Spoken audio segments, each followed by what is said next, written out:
Olá, pessoal. Mais uma videoaula de geografia. Nessa aula, a gente, na realidade, vai fazer uma retomada de conteúdos. Vou estar retomando os conteúdos das unidades anteriores, por perceber a complexidade dessas unidades. Então, a gente vai fazer uma retomada de alguns conteúdos das unidades anteriores. Tá?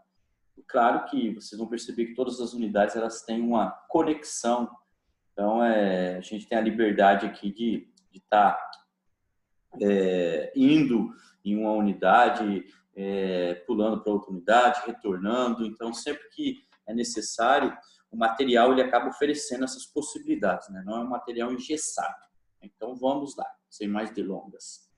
Vou puxar a telinha aqui para a gente discutir o nosso próximo conteúdo.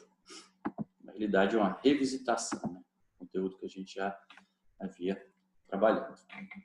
Então, vamos lá. Unidade temática, a gente vai, como eu falei, trabalhar novamente capitalismo e organização espacial, certo? A nossa vertente aqui, a expectativa, analisar e compreender o surgimento e desenvolvimento do socialismo e do capitalismo como formas de sistemas políticos, econômicos, suas características, impactos e formas produtivas, localizando-os geograficamente. De certa forma, a gente vai entender de forma mais profunda aqui a ideia do capitalismo, tá? Então, o capitalismo e todas as suas consequências, beleza? Na realidade, começo a aula falando um pouquinho sobre a regionalização, tá? Então, o que seria essa ideia de regionalização? Conceito muito utilizado em geografia, né? Regionalizar é dividir o espaço, um município, estado, país, continente ou todo o mundo em regiões. São partes de um todo que possuem traços comuns. Exemplo de regionalização: Brasil, Instituto Brasileiro de Geografia e Estatística, IBGE. IBGE é o órgão responsável pela regionalização do Brasil em 5 grandes regiões, tá? Norte, Nordeste, Centro-Oeste, Sudeste e Sul, tá? 5 grandes regiões do Brasil. Por que regionalizar? Para estudar melhor o espaço ou compreender para fins administrativos ou planejamento. Então, a ideia é você dividir algo muito grande, muito extenso, em porções menores, para que o planejamento e a administração fique mais interessante, né? Fique melhor, fique mais bem organizado. Claro que vocês sabem que no Brasil não é assim que acontece, infelizmente. Para regionalizar o mundo, a gente tem vários critérios, né, que a gente pode utilizar. A gente pode regionalizar por continentes, a gente pode regionalizar por paisagens naturais, por países ricos e pobres, por grandes culturas, enfim. Tá? Então, regionalizar depende não apenas do espaço a ser regionalizado, mas também dos nossos objetivos. Então, pessoal, pensem nessa ideia. Dependendo de quem vai fazer essa regionalização, essa divisão, essa pessoa vai usar alguns critérios. Então, muitas vezes, esses critérios eles vão modificar toda a regionalização. Pensem, por exemplo, no Brasil. Se você entregar o Brasil na mão de um, sei lá, economista, provavelmente ele vai fazer um tipo de regionalização. Se você colocar isso a cargo de um biólogo, provavelmente o tipo de regionalização vai ser outro. Então, vai depender muito dos critérios utilizados. Mas, de certa forma, nenhuma regionalização é perfeita, certo? Tudo bem até aqui? O que vocês acham desse mapa aqui? Mapa Mundi. Pergunta, esse mapa está correto? Sim ou não? Se está correto, por quê? Se está errado, por quê? De certa forma, a gente usa esse macete aqui para trabalhar com os pequenininhos, né? O ensino fundamental, as primeiras séries ali, a gente usa isso já. Quando o professor entra na sala, ele já coloca o mapa mundi assim, propositalmente virado, de ponta cabeça, como diria. Na realidade, o mapa está completamente correto, não tem nada errado no mapa. Provavelmente alguns de vocês pensaram que pensaram em responder o mapa está errado, porque ele está de ponta cabeça. Pessoal, o que é estar de ponta cabeça em relação ao planeta Terra? O planeta Terra, né, claro, quando a gente começa a aprender a desenhar, alguém chega e fala que é redondo, a gente tenta fazer o planeta Terra, a gente vai desenhar da forma mais redonda possível. Aí chega alguém e acaba com a gente falando o seguinte: é achatado nos polos. Aí a gente, puxa. Aí chega outra pessoa e fala o seguinte: na realidade o mundo é assim, ó. O planeta é mais ou menos assim, um geoide. Pessoal, não tem como ser perfeito, porque a gente tem cadeias de montanhas, a gente tem desfiladeiros, enfim, o relevo é totalmente acidentado. Então não tem como o mundo ser redondinho, achatado. O mundo é um geóide, é mais ou menos isso daqui. Se é uma espécie de bola solta no espaço, quem está embaixo, quem está em cima agora? Vocês estão entendendo que a ideia aqui, na realidade, é uma criação ideológica? Uma criação ideológica que ela coloca acima, né? Pense nessa ideia, está acima, os países poderosos, os países mais ricos, dentre eles a Europa.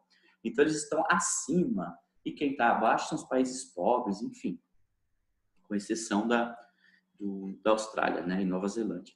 Mas, enfim, é uma ideia, é uma criação, é algo ideológico, né? Essa criação de norte e sul, a questão de hemisférios. Então, da mesma forma que eu coloquei de ponta cabeça, mas não tem importância alguma. O hemisfério norte pode estar embaixo, o hemisfério sul pode estar em cima. Então, o mapa está completamente correto, tá? Não tem nada de errado aqui. Mas na nossa cabeça, claro, isso é culpa dos próprios professores de geografia, dos próprios livros, dos próprios materiais, acabam colocando na cabeça das crianças desde pequeno que o mapa tem que ser daquela forma que a gente coloca no quadro bonitinho, não pode estar de ponta cabeça, né? O mapa tem que ser jogado no chão, o mapa tem que ser jogado em mesas, a gente apenas tem que orientar, né? Conforme a bússola onde está o norte magnético, enfim. Mas o mapa está correto. Mas vejam essa ideologia como acaba transformando, né, as nossas ideias. Aqui, talvez, uma das personagens mais geográficas que a gente tem. A Mafalda é muito crítica, né? A Mafalda, ela é do Quino, né? Uma criação, é argentina. A Mafalda, talvez o único defeito dela. Brincadeira, pessoal. Os argentinos, eles são um país espetacular, né?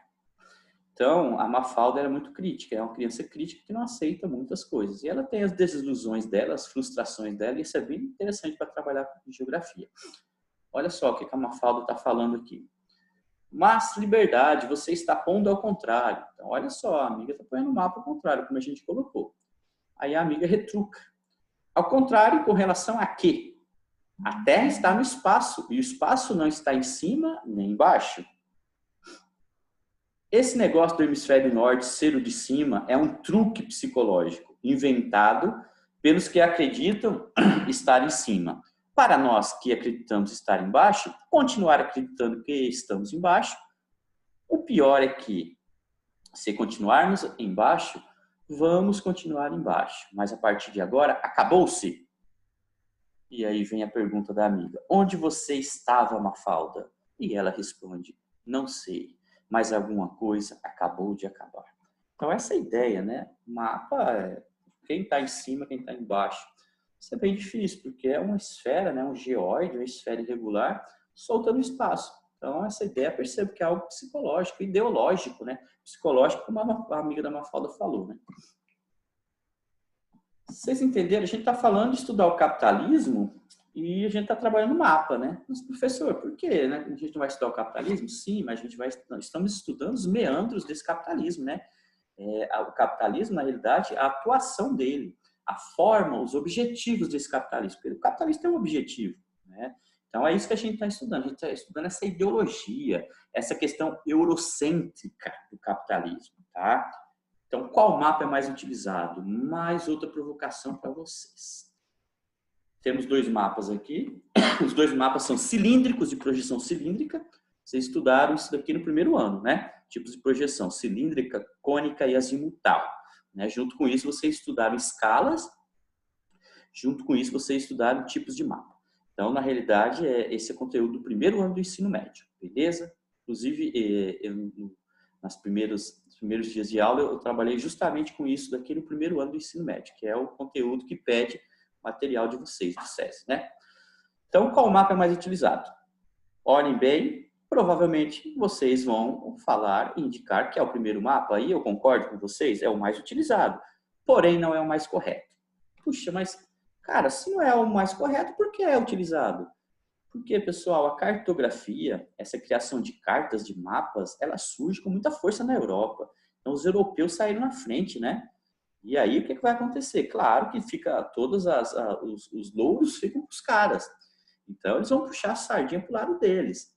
Então, vai ter essa questão que a gente chama de eurocentrismo que coloca a Europa no centro e acima, né? como vocês estão vendo aqui. Então, a Europa está aqui, ó, no centro e acima. É uma questão ideológica.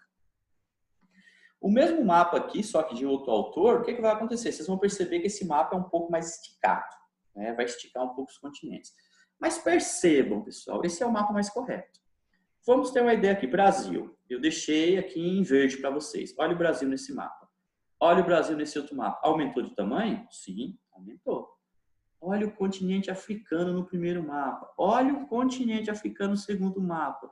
Entenderam a ideia? O primeiro mapa é justificado pela ideologia dos caras, né? A gente tem que deixar os caras lá embaixo menores, a gente tem que dar um destaque aqui para cima, a gente tem que ter um tamanho maior. Isso significa poder e status. Tá? Então, o segundo mapa é o mapa mais correto. Vocês vão perceber essa ideia muito clara, né? Olha a ilha da Groenlândia, que pertence à Dinamarca. Olha aqui no primeiro mapa. Olha o tamanho dela aqui no segundo mapa. Vocês estão entendendo essas ideias, essas proporções que acabam? Nenhum mapa é perfeito, pessoal. Não existe mapa perfeito. Você tem que entender o que você quer estudar e, a partir disso, escolher o mapa correto. Beleza? Mas aqui estamos falando da questão do geocentrismo. Do eurocentrismo, desculpa. Do eurocentrismo. Então, a Europa no centro, tá? É muito discutido, mas o segundo mapa é o mapa que deveria ser usado. Mas vocês vão perceber que o material que chega nas nossas escolas tem relação com o primeiro mapa ainda, né? Muito. Principalmente nos livros, certo? E aqui a ideia do eurocentrismo, tá? Modo de julgar o mundo a partir de um ponto de vista europeu. Influência que política, cultural, econômica, social, etc. A Europa exerce sobre outras variadas áreas, países, povos e culturas. Então, isso é o eurocentrismo. Tá? Na realidade, aí, poderíamos dizer que é uma justificativa para muita coisa, inclusive para a colonização. Vocês já viram isso, eu só estou relembrando, tá? Primeiro ano. Então, vocês têm 3 tipos de projeções: cilíndrica, cônicas e planas, tá? Os 2 mapas que vocês viram anteriormente foram mapas de projeção cilíndrica. Então, aqui o esquema é muito simples. É como se você tivesse essa bola representando o globo terrestre e o que vocês têm em volta dela é como se fosse uma folha de papel vegetal, daquele transparente que a gente usa para fazer decalque. Então, vocês vão perceber que os 3 mapas são imperfeitos. Tá? No caso aqui, da nossa projeção cilíndrica, a gente vai falar um pouquinho dela. Vocês estão percebendo que esse papel, né, ele vai colar aqui nos países que estão próximos à linha do Equador? Então, aqui significa que o desenho vai sair perfeito, o decalque. Vocês estão observando que, a partir da linha do Equador, esse papel vai ficar distante do globo aqui? Está ficando distante? Isso significa o quê? Que a deformação vai aumentando, aumentando, aumentando, aumentando. Ou seja, o mapa cilíndrico ele é perfeito para a gente estudar países próximos à linha do Equador. Quando você sai próximo à linha do Equador, o que vai acontecendo? Em sentido polo norte, polo sul, vai havendo deformação. Beleza? Isso é um mapa de projeção cilíndrica. Que é isso daqui. Acho que o esqueminha aqui fica bem mais claro para vocês. Percebam aqui, ó, em verde, linha do Equador, baixa distorção. Em amarelo, aqui, zonas temperadas, média distorção. E nos polos, alta distorção. Tudo bem? Certo? Entenderam essa ideia de projeção cilíndrica? Coloquei aqui para vocês a sobreposição de 2 mapas, tá? É um mapa cilíndrico, só que vocês vão ter aí o seguinte. O que está em azul claro seria o primeiro mapa que vocês viram lá, que distorce muito. E o real vai estar em azul escuro. Então, percebam, acho que uma das distorções maiores aqui, ó, em relação à Groenlândia. Olhem só, o tamanho que é representado na Groenlândia pelo aquele mapa e o tamanho que é originalmente. Percebo aqui também que a Europa também vai haver distorção, né? O tamanho da Europa vai ser bem maior do que é na realidade. Então, pessoal, isso é ideologia. Isso daí são raízes do capitalismo, né? O capitalismo precisa projetar. Essa forma, esse jogo político ele precisa ser aceito, né? E dessa forma as justificativas elas vão existindo, né? Em relação a tudo isso. Então percebo que nem sempre o que parece verdade é realmente verdade, né? Por isso que a gente tem que ter uma visão bem crítica em relação a isso. Então estamos tratando o capitalismo de uma forma mais crítica aqui, de uma forma talvez não usual. Estamos tratando o capitalismo através de mapas imperfeitos, e através de uma convenção para que as pessoas acreditem numa realidade inexistente. Tudo bem? Tá poético hoje, né? Aqui a ideia, na realidade, da formação territorial do Brasil, tá? Só para a gente colocar em pauta isso. O capitalismo, na realidade, uma das tendências dele é a questão do espaço geográfico, né? Então, esse capitalismo ele vai se projetando no espaço geográfico, esse capitalismo ele se apodera de algumas partes do espaço, e esse capitalismo, quando esse espaço não é mais necessário, ele vai sair daquele espaço e seguir para outro espaço. Vamos pensar nas transnacionais, nas empresas que saem dos seus países de origem e vão atuar em outros países, por conta da mão de obra barata, leis ambientais frouxas, né? Matéria-prima abundante, enfim. Então, eles vão explorar outros países. Se a situação dessa transnacional não está legal naquele país, rapidamente ela vai sair e vai para outro país. Simples assim, né? Não existe uma importância com o país que ela está atuando, com as pessoas que trabalham. E esse capitalismo, ele vai construindo fronteiras, ele vai modificando fronteiras. Por trás de tudo isso, existe um interesse que pode ser político, principalmente, né? Um interesse econômico, um interesse social, um interesse religioso, certo? Então, tem vários interesses envolvidos em toda essa transformação do espaço. Tá? Então, a nossa ideia aqui é tentar entender o capitalismo em relação a essa transformação espacial. Como estamos vendo aqui no GIF, em relação ao Brasil. O Brasil, como conhecemos hoje, nem sempre foi assim. Isso é uma parte histórica, né, que vocês estudaram já. Essa transformação das fronteiras do Brasil ela se dá justamente por isso. A gente perdeu o território, a gente barganhou o território, o Barão do Rio Branco foi lá e fez uma negociação com os bolivianos para trocar o Acre, a gente construiu a ferrovia Madeira-Mamoré para escoar a borracha, enfim, lá embaixo vocês têm, em 1822, temos ainda lá Cisplatina, né? Cisplatina, na realidade, hoje é Uruguai, então percebo que essa transformação ela vai acontecendo, e essa transformação ela não parou, né? A gente tem aí, segundo algumas pesquisas que eu acabei realizando, que alguns projetos de lei que têm o interesse de modificar ainda essas fronteiras nacionais, as fronteiras brasileiras, ou seja, a criação de mais alguns estados. Se vai acontecer, a gente não sabe, mas o que eu gostaria de dizer é que essas fronteiras ainda elas são mutáveis, elas podem mudar, tá? Interesses, né? Em relação a essa ideia de regionalização, que tem muito a ver com o capitalismo, né? Essa ideia de dividir o mundo, uma das formas que a gente utiliza é essa, por continentes, né? A gente tem continente americano, continente africano, europeu, asiático, Oceania, e alguns autores colocam aqui a Antártica como outro continente. E vocês vão perceber que aqui, mesmo nessa divisão, eles separaram, que é a América do Norte Central e a América do Sul aqui foi separado por cores, né? Então, essa é uma forma de regionalizar. A ideia é o seguinte, essa regionalização é perfeita, ela leva em conta o quê? Como a gente, por exemplo, se a gente dividir o mundo ao meio, em, sei lá, hemisfério norte e hemisfério sul. Se a gente dividir o mundo em ocidente e oriente. Aqui a gente tem outra ideia de regionalização. Velho mundo, a parte que primeiro, a civilização, os caras estão falando de civilização, né? Temos o novo mundo, que foi descoberto depois, né? Na realidade foi saqueado, né? Acho que a palavra que cabe melhor é saqueado. E temos o novíssimo mundo ali, a Oceania, né? A parte ali da Austrália, Nova Zelândia. Então, esse velho mundo é um mundo civilizado, segundo eles. E eles vão levar essa civilização para outras partes do mundo. Eles vão levar o desenvolvimento. Aí a gente coloca em pauta, né? O que é ser civilizado na realidade?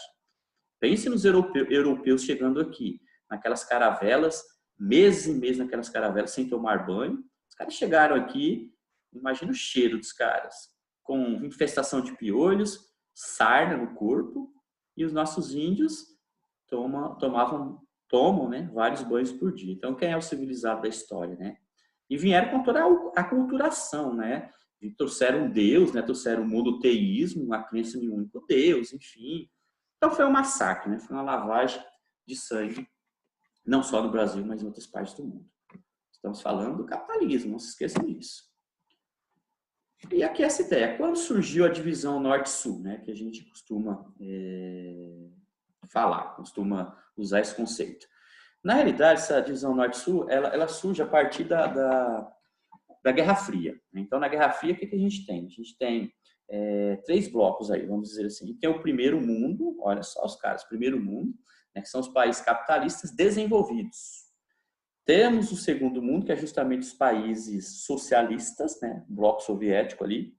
E o terceiro mundo seriam os países capitalistas subdesenvolvidos. Tá? Então, o mundo era dividido em três mundos, olha só, o mesmo mundo dividido em três.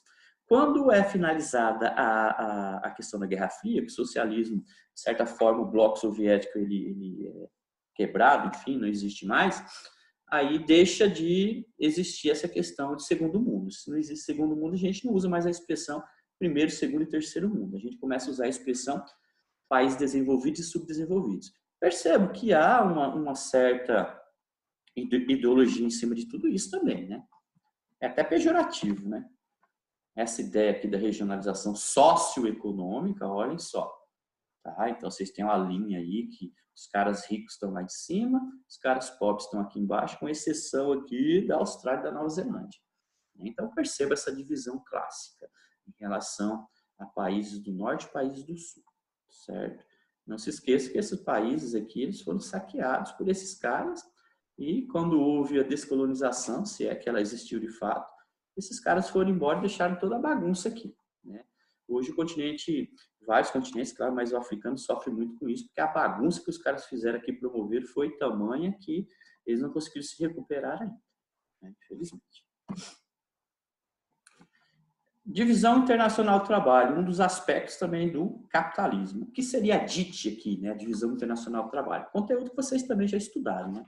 A Divisão Internacional do Trabalho ela tem várias fases. A primeira fase da DIT ela vai acontecer justamente com as metrópoles e colônias. Vamos pensar no caso Brasil e Portugal. Brasil e Portugal, tínhamos então o Brasil colônia, Portugal metrópole.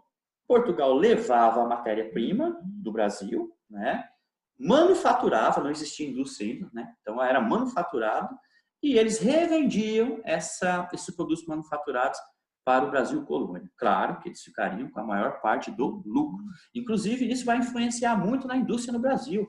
Seria outro aspecto, né, para a gente trabalhar a questão do capitalismo, a questão da industrialização. No Brasil, como vocês sabem, né, historicamente, vocês já viram isso também, existiu o chamado pacto colonial. Olha só, de pacto não tinha nada, porque o pacto é quando as duas partes querem, né?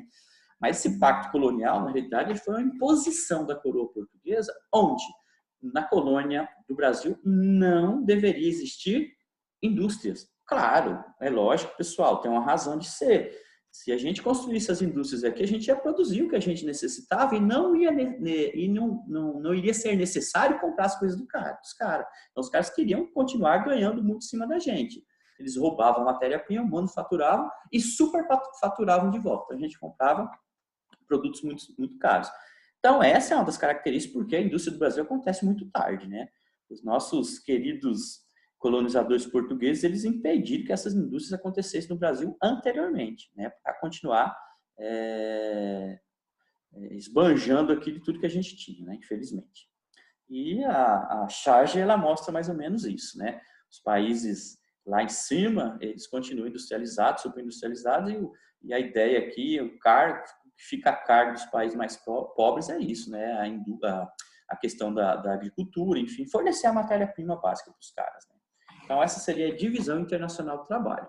Beleza? Será que existe no mundo algum país que possua 100% de população urbana? Ou seja, nenhuma pessoa vivendo na zona rural? O que vocês acham? 100% de população urbana, sem ninguém estar morando na zona rural. O que vocês acham? Será que existe? E qual a lógica disso? Se existir. Então, na verdade, a gente tem vários países, né, com 100% de população urbana. Vocês têm uma lista aqui de vários. Até o sétimo, né, a gente tem 100% de população urbana. A partir do oitavo, vocês têm 99,14% no Catar de população urbana, 98% na Bélgica, 97% São Marino, Uruguai, Uruguai, 95%, quase 95%, enfim. Professor, são países pequenos? Sim. Mas a pergunta não foi a respeito do tamanho territorial do país, foi sobre a população urbana, né? E aqui vocês vão perceber o seguinte: primeira coisa que a gente pode pensar. Qual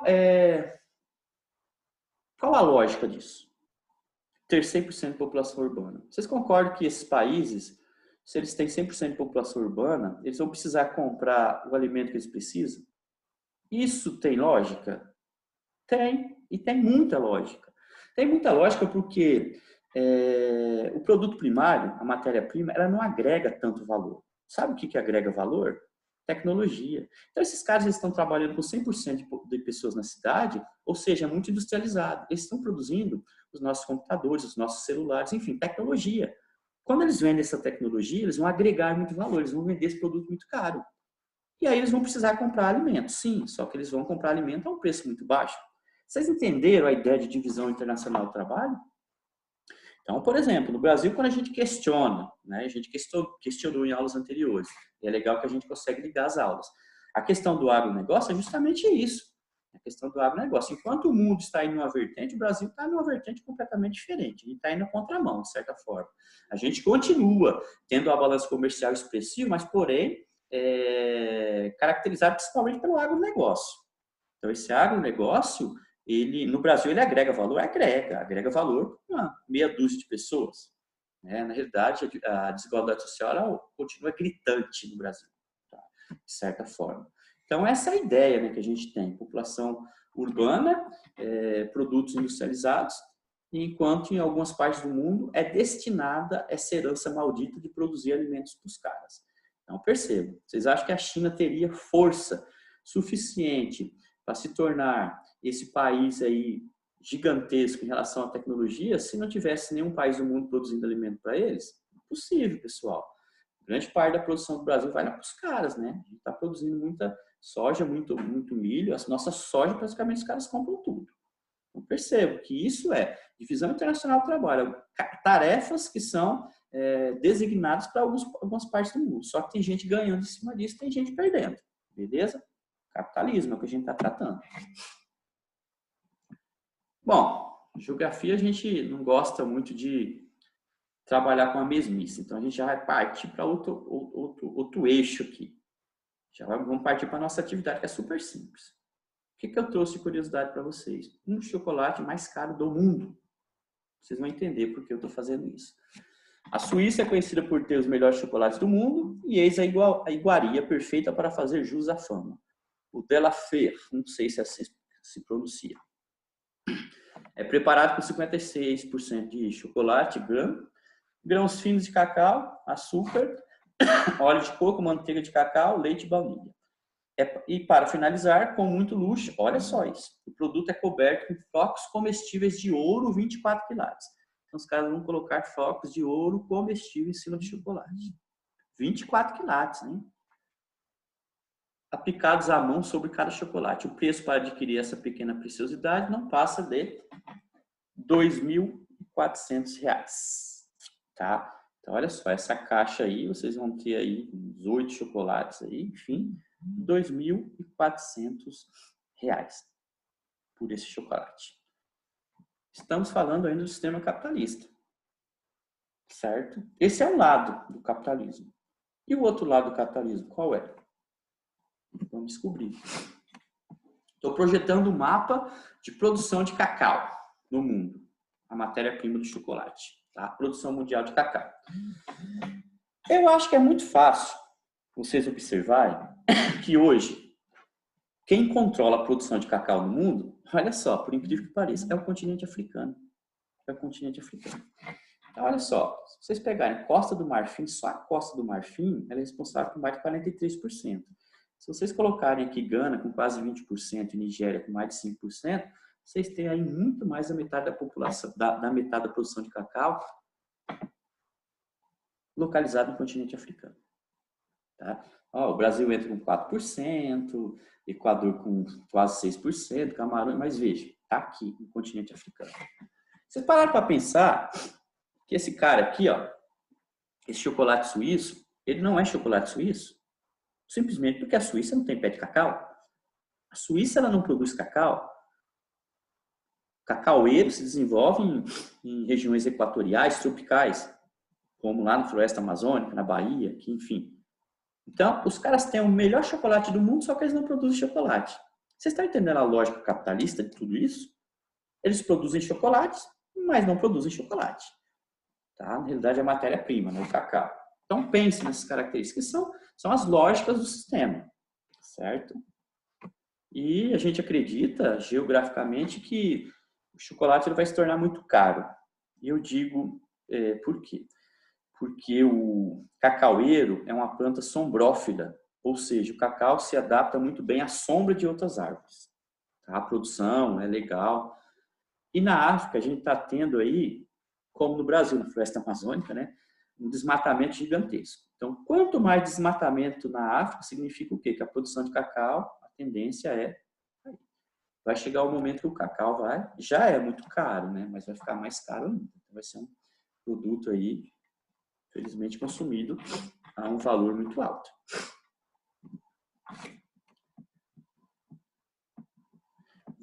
Vamos aqui, estamos quase finalizando a aula já, tá? Mas eu quero falar a proposta para vocês. A Costa do Marfim, que é o que a gente falou, que é o maior produtor, né, de cacau, na África é um dos maiores produtores de cacau do mundo. Mesmo assim, a maioria dos trabalhadores que cuida do cultivo não sabe qual o gosto de chocolate. Cara, vocês estão entendendo onde eu quero chegar? Vocês pararam para pensar isso? O produtor de cacau, ele nunca viu chocolate na vida dele. Ele produz o cacau, produz a semente. Essa semente é comprada, claro, os caras são explorados, só que o produto final, essas pessoas nunca viram na vida. Vocês acreditam nisso? Nunca viram, nunca sentiram o gosto de chocolate. Olha as lógicas que a gente está criando aqui, tá? Alguns sequer sabem o destino das sementes de cacau, que secam em seus quintais. Aí aqui um cara fala: francamente, eu não sei o que eles fazem com as sementes de cacau, diz Alphonse, um dos pequenos produtores entrevistados no vídeo. Olha que loucura, pessoal. Não é muita loucura isso? Esse é o sistema capitalista. Vocês podem usar esse sistema em várias coisas. Talvez o empregado da Ferrari, né, ele nunca vai ter um carro da Ferrari. Não é assim que funciona? Então, esse é o sistema capitalista, de certa forma. Então, eu quero que vocês, estou levando vocês a uma compreensão diferente desse sistema capitalista, tá? Deixa eu explicar para vocês como vai funcionar aqui a nossa atividade. Primeiro, vocês têm um link aqui. Vou tentar passar o link lá no Conexão também, tá?